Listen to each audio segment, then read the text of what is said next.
L'exécutif à cran. En pleine crise énergétique, le gouvernement tente le tout pour assurer les Français, mais parfois, des personnalités extérieures y mettent leur grain de sel. Comme Laurent Méric, porte-parole d'Enedis, qui a affirmé sans sourciller sur BFM TV ce lundi 5 décembre, qu'en cas de coupure d'électricité, les personnes qui sont à haut risque vital ne font pas partie des clients prioritaires par les préfectures. Cela signifie notamment qu'un malade sous respirateur artificiel est délestable et devra se rendre dans une zone non impactée si son logement n'est plus alimenté. Une phrase en apparence anodine mais qui aurait fait dégoupiller Emmanuel Macron. Son sang n'a fait qu'un tour en découvrant cette séquence, révèle un proche aux Parisiens.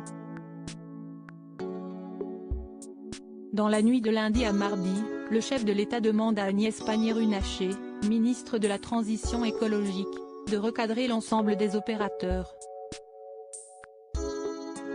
L'intervention de Laurent Méric provoque l'indignation de l'opposition sur les réseaux sociaux et fait tellement parler partout en France que ce mardi 6 décembre, le président a pris la parole depuis l'Albanie et le sommet UE-Balkans, pour dénoncer les scénarios de la peur.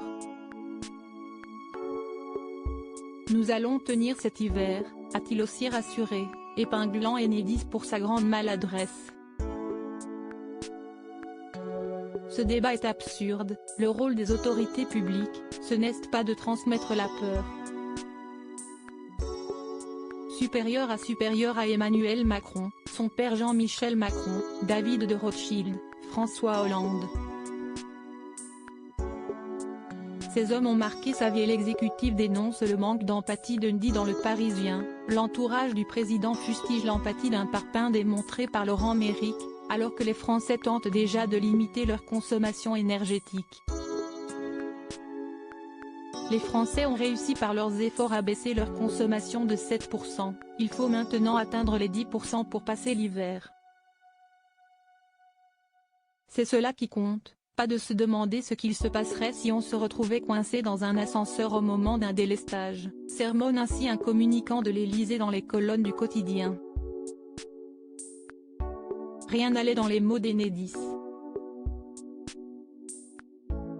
Le pire, c'est que tout le monde pense que c'est le gouvernement qui parle, pointe amer un ministre.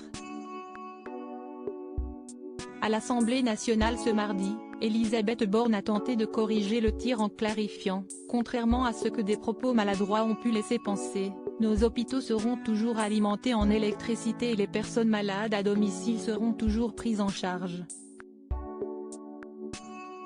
Mais dans les couloirs du pouvoir, l'inquiétude se fait tout de même ressentir. Craignant d'être pointé du doigt pour son impréparation, comme en 2020 avec les masques ou à la rentrée dernière avec la pénurie de carburant, mais ne souhaitant pas non plus provoquer la panique, l'exécutif semble se tenir en équilibre. Crédit photo, Dominique Jacques Covid.